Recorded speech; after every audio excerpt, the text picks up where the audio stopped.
Judging timer ready? Yes. Steal away, steal away, oh,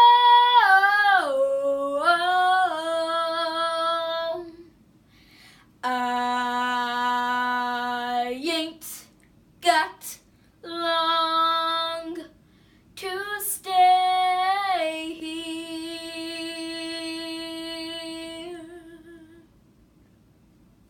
When African Americans were enslaved, they used songs like this as a signal to tell one another that they were going to try to escape from their plantations and head north to freedom.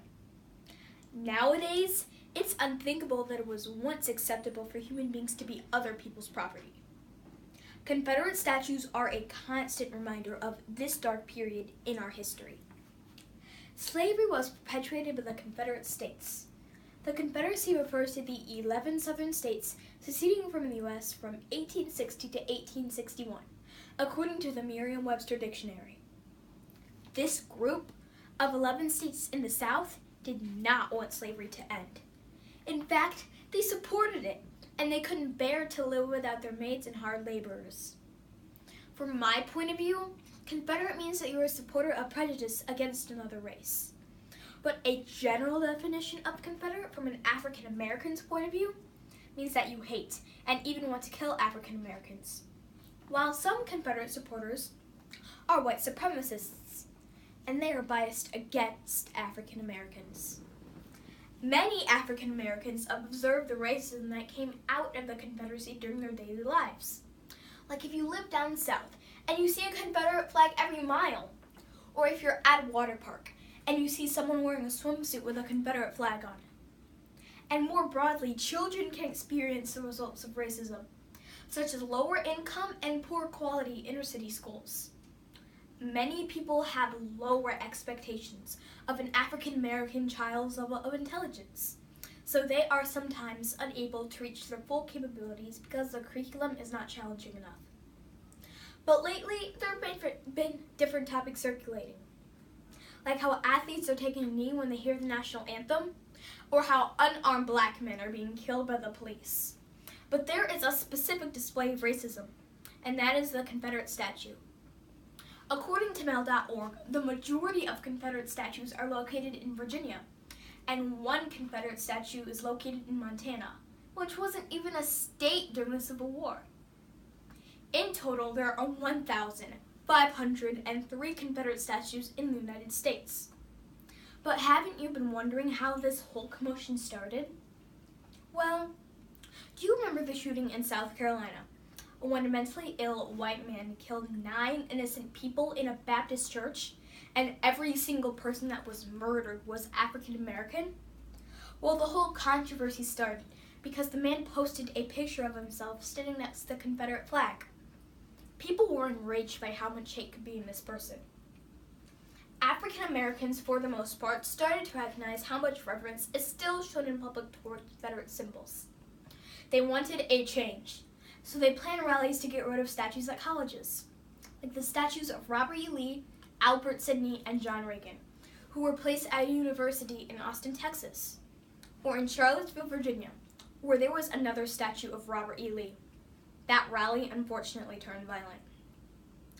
34 people were injured, and 1 person was killed. All this violence, and nothing happened. The statue was still not removed. 1 person lost her life, fighting for the removal of what she and many other people thought was a symbol of racism. But really, when you're breaking it down, it seems like no one cares about other people's feelings. And yes, we've all heard the repeated excuse that the statues are part of their history, and that if we take them down, we will be erasing history. But really, you can find the history of the Civil War in a lot of books. It's just an excuse so Confederate supporters can make it seem like we celebrate these people. But you can't force everyone to celebrate these heroes when they're the villains in most people's eyes. I'm not telling you who and what you should and shouldn't remember. But frankly, I think that it's wrong that we have memorials for people who chose to fight for slavery when we don't have memorials for people who were taken overseas against their own will, forced to work, and then brutally murdered for no reason. Additionally, what most people don't know is that after the Civil War ended, Robert E. Lee himself said that he was opposed to symbols of Confederacy, such as the monuments and the flag. According to PBS.org, in 1869 he wrote that it was, quote, wiser not to keep open the sores of the war, but to follow the examples of the nation to endeavor to obliterate the marks of civil strife. But clearly that hasn't happened, and that's why we still have not resolved our issues.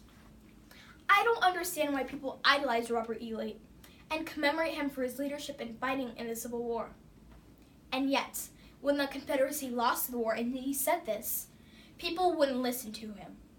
He was right, and that's why we're still in the situation that we are today.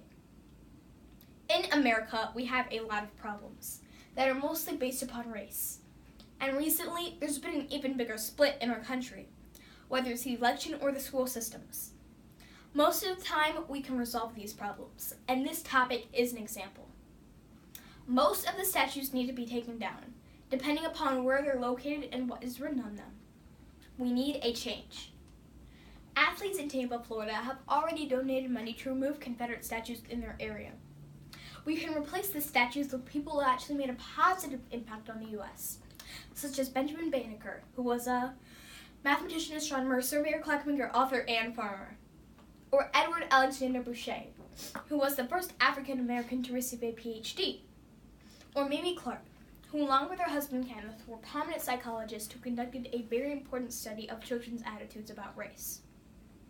This is not right. We all live in the same country, and it's been 152 years since slavery. And yet we still, as a country, cannot acknowledge the fact that these statues are a symbol of hatred. Thank you.